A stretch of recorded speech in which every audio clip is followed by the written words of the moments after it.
ہم جیسے کلاس ہی لے رہے ہیں تو ہم سب کو احسان جتاتے ہیں، ہم سب کو وہ چیزیں بتاتے ہیں، ارے بھائی ہم تو تفسیر پڑھ رہے ہیں، ہے نا؟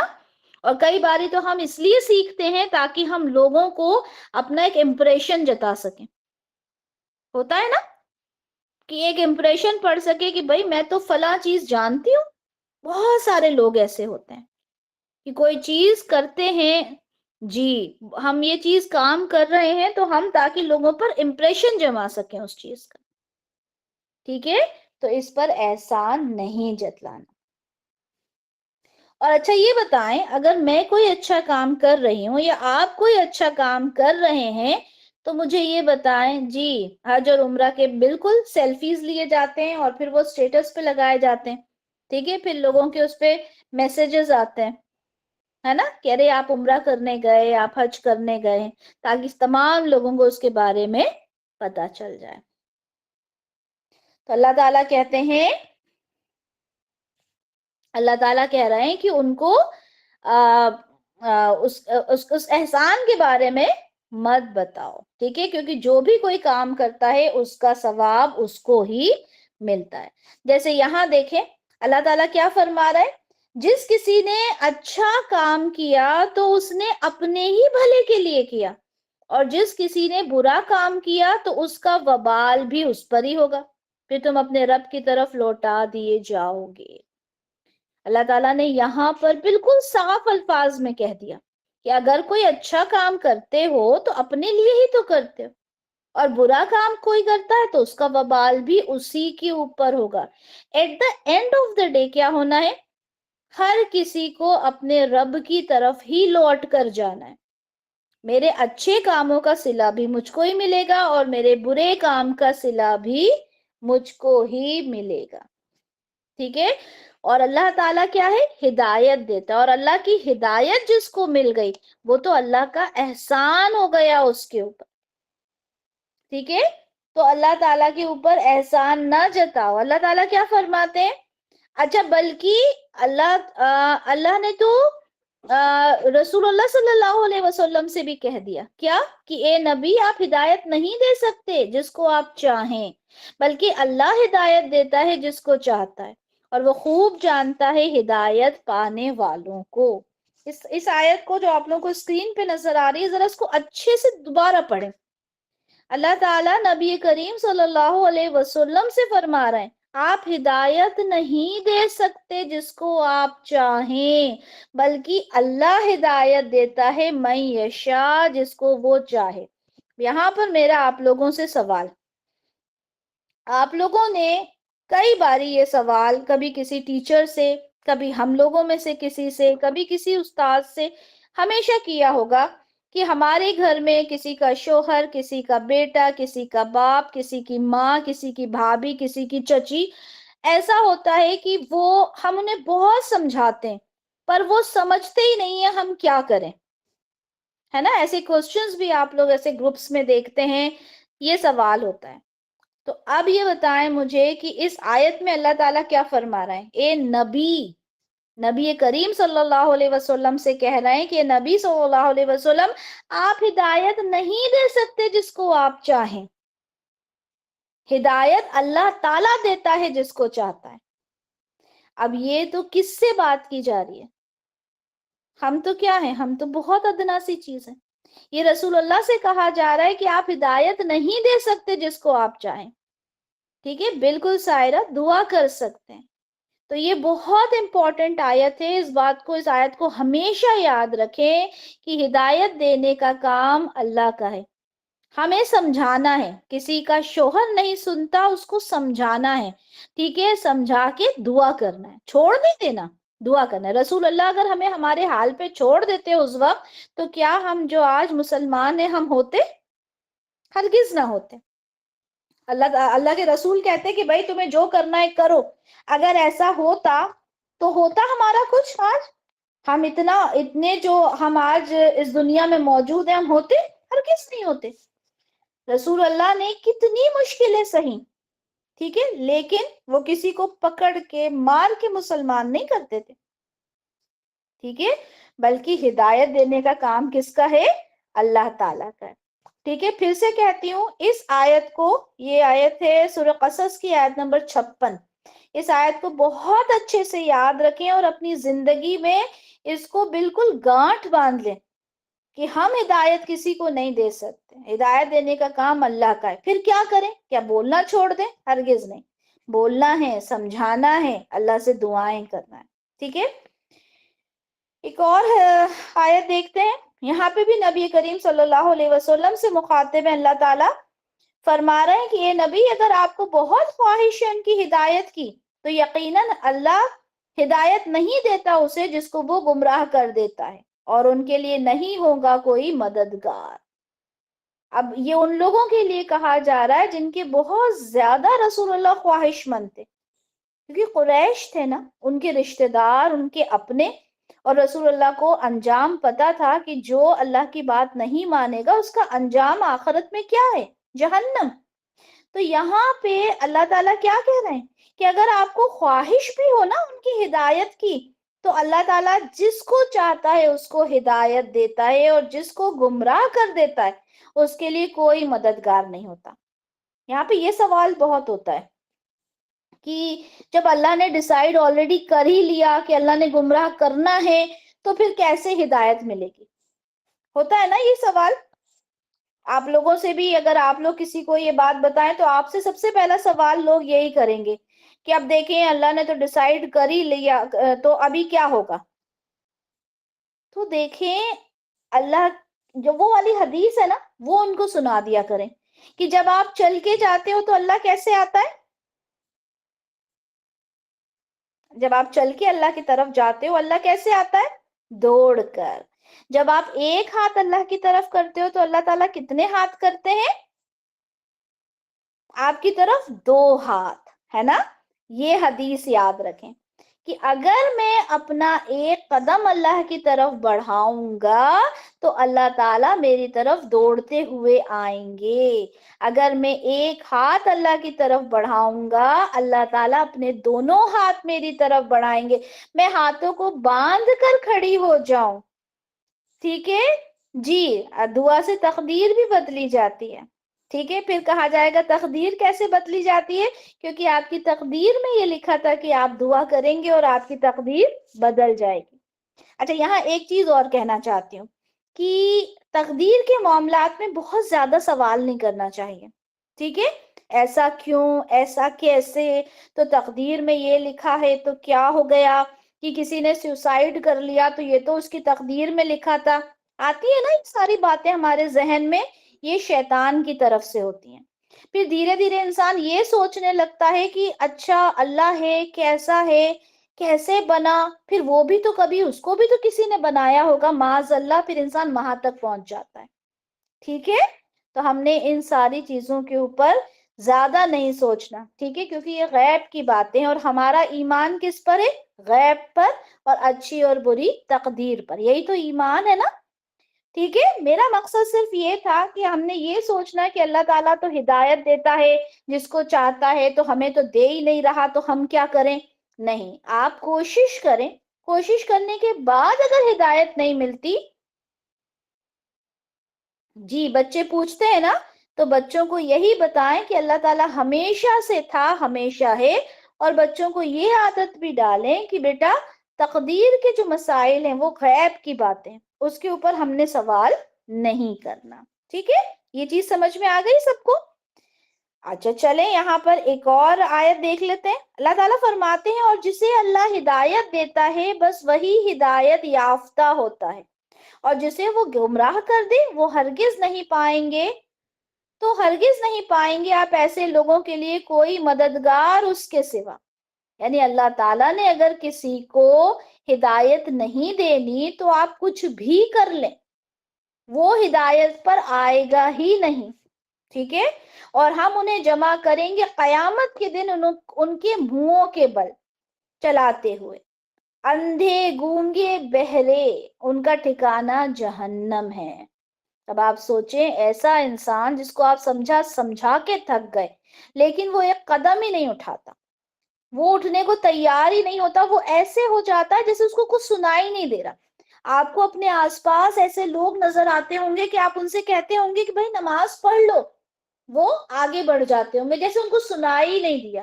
آپ ان سے کہتے ہوں گے کہ روزہ رکھو، وہ ایسے آگے بڑھ جاتے ہوں گے جیسے انہیں کچھ سمجھ میں نہیں آیا. ایسے لوگوں کے لیے اللہ نے کیا کہا؟ ایسے آئیں گے جیسے اندھے ہوں، گونگے ہوں، بہرے ہوں. اور میں تو کہتی ہوں دنیا میں بھی جو لوگ سنتے نہیں ہیں نا اس بات کو، تو مجھے تو ابھی بھی ایسا ہی لگتا ہے جیسے وہ اندھے گونگے اور بہرے ہیں، کچھ نہیں سنتے اور رپلائی بھی نہیں کرتے، کیونکہ ان کو یہ بھی لگتا ہے رپلائی کریں تو کیا کریں، اور وہ چپ چاپ نکل جاتے ہیں.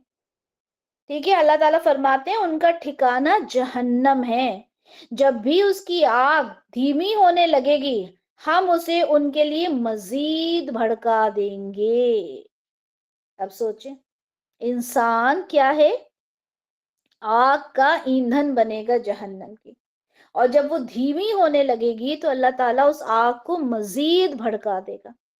اللہ اکبر. لیکن وہی بات کہ جس نے نہیں سمجھنا، ٹھیک ہے، اللہ کی طرف ہاتھ بڑھانا ہی نہیں ہے، اللہ کی طرف قدم بڑھانا ہی نہیں ہے، وہ نہیں سمجھ سکتا. ایک اور آیت دیکھتے ہیں، اللہ تعالیٰ فرماتے ہیں اللہ نے بہترین کلام نازل کیا ہے کتاب کی صورت میں جس کے مضامین باہم مشابہ ہیں اور بار بار دہرائے گئے ہیں. اس کی تلاوت سے ان لوگوں کے رونگٹے کھڑے ہو جاتے ہیں جو اپنے رب سے ڈرتے ہیں. ہر کسی کے رونگٹے کھڑے نہیں ہوتے. آپ دیکھیے گا کہ جس کے اندر ایمان کا لیول جتنا زیادہ ہوتا ہے نا، اس کو ہی اللہ کا کلام سن کے اس کے رونگٹے کھڑے ہو جاتے ہیں، اس کی آنکھوں سے آنسو بہنے لگتے ہیں، وہ پریشان ہو جاتا ہے کہ اللہ تعالیٰ، اب جیسے یہ جہنم کے بارے میں ہم نے پڑھا، ہمارا دل وہ ہو گیا کہ کیا ہوگا، اللہ تعالیٰ اس جہنم کی آگ سے ہمیں محفوظ فرمانا. لیکن انہی کو ڈر لگتا ہے جو کیا ہوتے ہیں؟ جو اس سے ڈرتے ہیں. پھر ان کی کھالیں اور ان کے دل اللہ کی یاد کے لیے نرم پڑ جاتے ہیں. یہ اللہ کی ہدایت ہے جسے وہ ہدایت بخشتا ہے، جس کو وہ چاہتا ہے، اور جس کو اللہ گمراہ کر دے پھر اس کے لیے کوئی ہدایت دینے والا نہیں. ہم یہ سب کہاں پڑھ رہے ہیں؟ ہم یہ پڑھ رہے ہیں احسان والی بات پر، کہ لوگ احسان جتاتے ہیں تو اللہ تعالیٰ کہہ رہے ہیں کس بات کا احسان جتا رہے ہو تم؟ ہدایت دینے والا تو میں ہوں، اگر میں گمراہ کر دوں تو اس دنیا میں کوئی نہیں ہے جو تمہیں ہدایت دے دے. اللہ تعالیٰ اگر تمہیں ایمان کی توفیق اگر تمہیں دی ہے تو تمہارا ہی فائدہ ہے. اللہ تعالیٰ کو تم کوئی فائدہ نہیں پہنچا سکتے، کوئی نقصان نہیں پہنچاتے. تم ہو کیا؟ تم کچھ بھی نہیں ہو. ساری مخلوق بھی اگر جمع ہو جائے تو اللہ تعالیٰ کو کوئی فائدہ نہیں پہنچا سکتی، نہ اللہ کو کوئی نقصان پہنچا سکتی. پھر کس وجہ سے تم اللہ اور اللہ کے رسول پر احسان جتا رہے؟ یہ پوری سورہ اگر ہم دیکھیں یہ بددعاؤں سے ریلیٹڈ ہے. ٹھیک ہے، بددعاؤں کے بارے میں یہاں بات ہو رہی ہے. لیکن مجھے آپ یہ بتائیں کہ بددعاؤں کو اگر ہم ایک لمحے کو چھوڑ دیں ان کے بارے میں، کہ بددعاؤں کے بارے میں، تو آپ کو نہیں لگتا یہ پوری سورہ ہمارے بارے میں؟ مذاق ہم اڑاتے ہیں، تانے ہم دیتے ہیں، عیب جوئی ہم کرتے ہیں، لڑنے والوں کے میں مزہ ہم لیتے ہیں، اپنے آپ کو مومن ہم کہتے ہیں، نمازیں ہم نے چھوڑ رکھی ہیں، احسان ہم جتاتے ہیں. تو کیا اس کا ایک لفظ کیا یہ ہمارے لیے نہیں ہے؟ بتائیے. کیا ہم ہر چیز کا احسان، نماز پڑھنے کھڑے ہو رہے ہیں تو ایسے احسان جتائیں گے جیسے پتہ نہیں کیا ہم نے کر دیا؟ ہر برائی کو کرنے کے بعد اپنے آپ کو مومن ہم کہتے ہیں. اللہ اکبر. آگے اللہ تعالیٰ کیا فرما رہے ہیں؟ ایک اور یہاں پہ ریفرنس شیئر کیا ہے. در حقیقت اللہ نے یہ بہت بڑا احسان کیا ہے اہل ایمان پر جب ان میں اٹھایا ایک رسول انہی میں سے. اب آپ یہ دیکھیں کہ ہمارے اوپر کتنا بڑا احسان ہے کہ ہم کس امت سے ہیں؟ ٹھیک ہے، ہم اپنے اوپر بہت فخر کریں گے قیامت میں، جب آخرت میں، جب اپنے اپنے رسول کے پیچھے امت جب چل رہی ہوگی تو ہم رسول اللہ صلی اللہ علیہ وسلم کے امتی بن کر وہاں پر کھڑے ہوں گے. ہمارے لیے تو باعث فخر کی بات ہوگی، ہمارے لیے بڑے ہی فخر کی بات ہوگی کہ ہم رسول اللہ صلی اللہ علیہ وسلم کے امتی ہیں.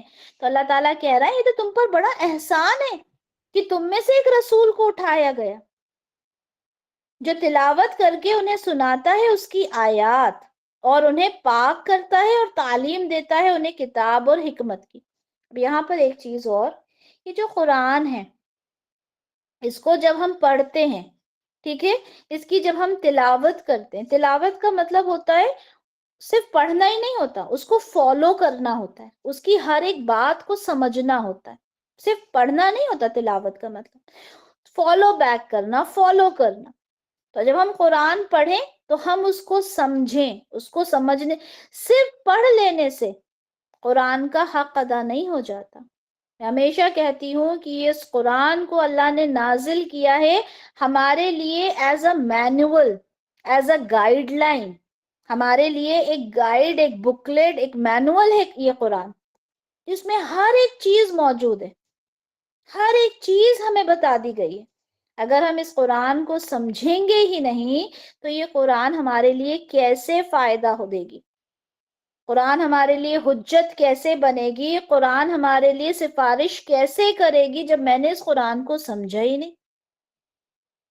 تو رسول اللہ صلی اللہ علیہ وسلم تزکیہ کرتے ہیں، پاک کرتے ہیں اس کتاب کے ذریعے. تو ہمیں بھی تو اسی کتاب کے ذریعے اپنے آپ کو، اپنا تزکیہ کرنا ہے، اپنے آپ کو پاک کرنا ہے. ہم نے بھی تعلیم حاصل کرنا ہے اسی کتاب سے. اور یقیناً اس سے پہلے یعنی رسول اللہ صلی اللہ علیہ وسلم کی آمد سے پہلے تو وہ لازماً کھلی گمراہی کے اندر مبتلا تھے. کون؟ قریش. وہ کسی کتاب کو نہیں جانتے تھے، کسی رسول کو نہیں جانتے تھے. پھر وہی بات کہوں گی کہ اس آیت کو بھی ہم اپنے اوپر لے کر دیکھ سکتے ہیں کہ ہم کیا کر رہے ہیں. ہم نے جب تک اس قرآن کو سمجھا نہیں تھا ہم بھی تو کھلی گمراہی میں تھے. کہنے کو ہم مسلمان ہیں لیکن ہمیں تو معلوم ہی نہیں تھا کہ سورہ حجرات میں اتنے سارے احکام دیے ہوئے، اتنے کامن جو ہم روز مرہ کی زندگی میں گناہ کرتے ہیں، جنہیں ہم بہت چھوٹا گناہ سمجھتے ہیں، جو کہ کبیرہ گناہ ہے، جس کے بارے میں اللہ نے حکم دے دیا کہ یہ کام نہیں کرنا. لیکن سورہ حجرات کو پڑھنے سے پہلے ہمیں تو معلوم ہی نہیں تھا، تو ہم بھی تو کھلی گمراہی میں تھے. یہ اس کتاب نے کیا کیا؟ ہمارا تزکیہ کیا، ہمیں پاک کیا. ہم بھی اس میں کیا تھے؟ ہم بھی کھلی گمراہی میں تھے. قبل لفی ضلال مبین، ہم بھی کھلی گمراہی میں اس سے پہلے تھے. اللہ تعالیٰ فرماتے ہیں اور اگر تم اللہ کی نعمتوں کو گنو تو اس کا احاطہ نہیں کر سکتے. اللہ تعالیٰ کی کتنی نعمتیں ہمارے اوپر ہیں. ہم کھلی ہوا میں سانس لے رہے ہیں،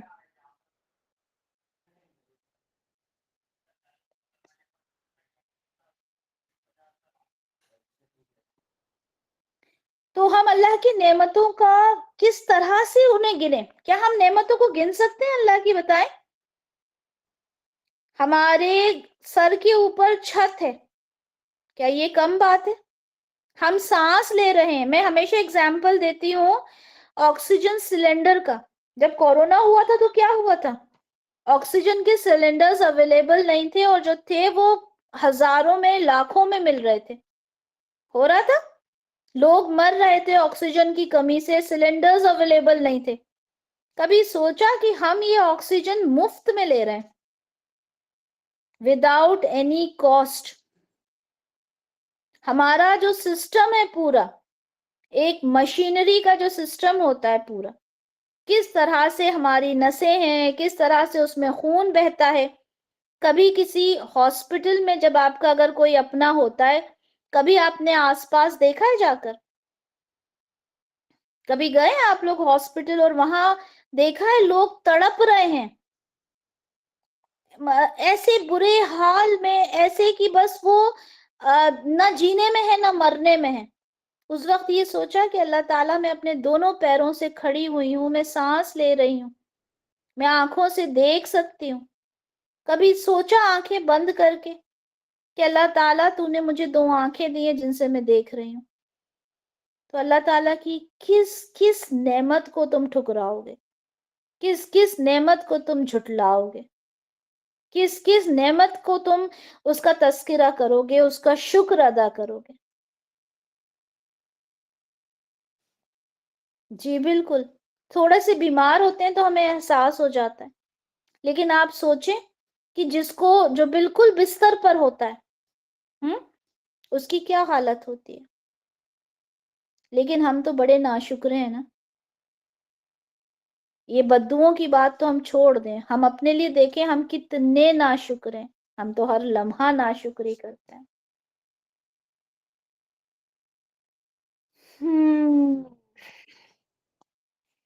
بالکل. تو اللہ تعالیٰ فرما رہا ہے ان اللہ لغفور الرحیم، اللہ تعالیٰ بہت غفور ہے، بہت رحیم ہے. اللہ کی رحمت کو دیکھو تو صحیح. اللہ تعالیٰ آگے فرماتے ہیں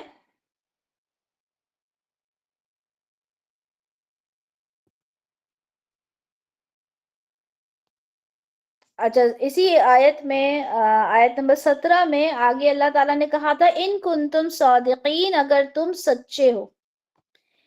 یعنی اللہ تعالیٰ جو ہدایت دیتے ہیں نا ایمان کی، اس کا اس کو ہدایت کو بھی تم جب سمجھ سکتے ہو جب تم واقعتاً سچے ہو ایمان کے دعوے میں. یہ چیزیں کب اثر کرتی ہیں؟ یہ چیزیں جب اثر کرتی ہیں اگر واقعتاً ہم اس چیز کو سمجھنے والے ہو. ان کنتم صادقین، اگر تم سچ میں ان چیزوں کو سمجھنے والے ہو. سورۃ الحجرات کی آخری آیت انشاءاللہ ہم دیکھ لیتے ہیں. اللہ تعالیٰ فرماتے ہیں ان اللہ یعلم غیب السماوات والارض. پہلے تو اللہ تعالیٰ نے کہا کہ اللہ تعالیٰ سب کچھ جانتا ہے زمین اور آسمان میں جو کچھ ہے، لیکن اللہ نے اسے اور ایمفسائز کیا، اس میں اور اللہ تعالیٰ نے ایک تاکید پیدا کی اور زیادہ تمہیں سمجھانے کی کوشش کر رہے ہیں اللہ تعالیٰ کہ سمجھ جاؤ اللہ تو وہ ہے جو غیب کی باتیں جانتا ہے، سماوات آسمانوں کی، والارض اور زمین کی. صرف زمین اور آسمان میں جو کچھ ہے وہی نہیں بلکہ غیب کو بھی جانتا ہے، جو زمین اور آسمان میں چھپا ہوا ہے اس کو بھی جانتا ہے. واللہ بصیر بما تعملون، اور اللہ بصیر ہے. اب وہی دیکھیں فعیل کے وزن پر، خوب دیکھنے والا ہے جو کچھ تم عمل کرتے ہو. اللہ تعالیٰ تمہیں سب کچھ دیکھنے والا ہے، تمہاری ہر ایک چیز کو سمجھنے والا ہے. یعنی اب آپ دیکھیں اللہ نے اسی بات کو اور زیادہ ایمفسائز کر کے کہا کہ اللہ صرف زمین اور آسمان کی باتوں کو نہیں جانتا، تمہارے دل کے حال کو نہیں جانتا، بلکہ وہ تو غیب میں چھپی ہوئی باتوں تک کو جانتا ہے. ٹھیک ہے کہ یہ مت سمجھو کہ صرف اوپری اوپری چیزیں جانتا ہے. اللہ تعالیٰ غیب، یہاں پہ غیب کا لفظ لا کے اللہ نے کہہ دیا کہ بہت ساری چیزیں ہیں جو اللہ جانتا ہے، بلکہ ہر ایک چیز ہے جو اللہ جانتا ہے. اللہ پردوں کے پیچھے کے حال بھی جانتا ہے. ٹھیک ہے تو اللہ تعالیٰ سب کچھ جاننے والا ہے. الحمدللہ الحمدللہ الحمدللہ. یہاں پر ایک بہت ہی اہم سورہ اللہ کے حکم سے ہم نے مکمل کی، اور اللہ تعالیٰ سے امید ہے کہ اس سورہ کو سمجھنے کے بعد ہم اپنی زندگی میں ضرور بضرور تاکید کے لیے آتا نا قرآن میں بار بار، ضرور بضرور انشاءاللہ اپنی زندگی کے اندر ہم چینجز لے کر آئیں گے. اپنی زندگی کو ہم اس کے مطابق ڈھالنے کی کوشش کریں گے جس طریقے سے اللہ ہمیں چاہتا ہے، جس طرح سے اللہ تعالیٰ نے ہمیں اس دنیا میں بھیجا ہے. ہم اپنی زندگی کو بدلنے کی کوشش کریں گے پوری ایمانداری کے ساتھ. ٹھیک ہے، اور اللہ کا شکر ادا کریں گے کہ اللہ تعالیٰ نے ہمیں یہ موقع دیا کہ ہم نے اس قرآن کو سمجھا، اس قرآن کو اپنی زندگی میں عمل کرنے کی کوشش کی۔ تو اللہ تعالیٰ سے دعا ہے، اللہ تعالیٰ تو رب ہے، تو بخشنے والا، تو رحمان، تو غفور، تو رحیم، یا اللہ اس قرآن کی تلاوت، اس کی سمجھ، تدبر اور اس پر عمل کرنے کی توفیق عنایت ہمیں فرما۔ یا اللہ ہمارے دلوں کی آنکھیں کھول دے، یا اللہ ہم تیرے احکام کو سمجھنے والے بن جائیں۔ یا اللہ ہم نے جو بھی کچھ پڑھا اسے تو قبول فرما، یا اللہ ہم اس پر چلنے والے بن جائیں۔ یا اللہ ہم سے جو بھی کوئی گناہ ہوا ہے، کوئی بھی جانے انجانے ہم سے کوئی غلطی ہو گئی ہو، اللہ تعالیٰ تو بخشنے والا ہے۔ یا اللہ تو غیب کو جاننے والا ہے، اللہ تعالیٰ تو ہمارے دل کے حال جاننے والا ہے، اللہ تعالیٰ تو غفور الرحیم ہے، اللہ تو ہماری خطاؤں کو معاف فرما دے۔ یا اللہ ہمارے اعمال کو قبول فرما لے۔ یا اللہ تو ہمیں نیک عمل کرنے کی توفیق عنایت فرما، اور اللہ تو ہمیں ہدایت کی راہ پر ثابت قدمی عنایت فرما۔ یا اللہ تعالیٰ تو ہی ہدایت دینے والا ہے، ہمارے ہاتھ میں کچھ بھی نہیں ہے، اللہ تعالیٰ تو رحمان ہے۔ یا اللہ تو ہماری آخرت کو سنوار دے، اللہ تعالیٰ تو ہمیں سچا ایمان عطا کر۔ یا اللہ ہمارے دلوں کو قرآن کی روشنی سے منور کر دے، اللہ تعالیٰ۔ یا اللہ ہمیں اپنی رضا کی تلاش اور محبت میں مضبوط کر دے، اللہ تعالیٰ ہمیں کفر سے، ہمیں گمراہی سے محفوظ رکھ، اللہ تعالیٰ۔ یا اللہ تعالیٰ ہمیں جنت الفردوس میں شامل فرما، رب العالمین۔ یا اللہ میری ساری بہنیں جو یہاں موجود ہیں اور وہ تمام بہنیں جو پریشان ہیں، ہمارے مسلم بھائی بہن جو پریشان ہیں، اللہ تعالیٰ ان تمام کی پریشانیوں کو دور کر، اللہ تعالیٰ۔ یا اللہ جتنے ہاتھ دعاؤں کے لیے اٹھے ہیں، اللہ تعالیٰ ان تمام کی دعاؤں کو قبول فرما۔ اللہ تعالیٰ ایک بہت بڑا کام ہم لوگوں نے شروع کیا ہے، الحمدللہ اس کام کو بہترین انداز میں اللہ تعالیٰ اس کام کو آگے ہم لوگ لے جا سکیں، رب العالمین۔ یا اللہ تعالیٰ ایک چھوٹی سی اکیڈمی النساء ہم لوگوں نے شروع کی، اللہ تعالیٰ اس میں ہم جو بھی کچھ پڑھتے ہیں، اللہ تعالیٰ اس میں برکت عنایت فرما، رب العالمین۔ اور ہم جو بھی کچھ پڑھتے ہیں، اللہ تعالیٰ اسے عمل میں لانے کی توفیق عنایت فرما، یا رب العالمین۔ تو رحیم، تو کریم، تو رب العالمین ہے۔ اللہ تو جانتا ہے کہ ہمارے دلوں کے اندر کون سی حاجتیں ہیں، اللہ تعالیٰ تو سب کی حاجت کو جانتا ہے۔ کسی کو نوکری کی پریشانی، کسی کو اولاد کی پریشانی، ہر انسان کی اپنی ایک کوئی پریشانی ہے، اللہ تعالیٰ تو سب کی پریشانیوں کو دور فرما، اللہ تعالیٰ تو سب کی پریشانیوں کو دور فرما، اللہ تعالیٰ، اور ہمیں ثابت قدمی عنایت فرما، رب العالمین۔ بارک اللہ لی ولکم فی القرآن الکریم ونفعنی وإیاکم بما فیہ من الآیات والذکر الحکیم۔ سبحانک اللہم وبحمدک، اشہد ان لا الہ الا انت، استغفرک واتوب الیک۔ سبحان ربک رب العزت عما یصفون، وسلام علی المرسلین، والحمد للہ رب العالمین۔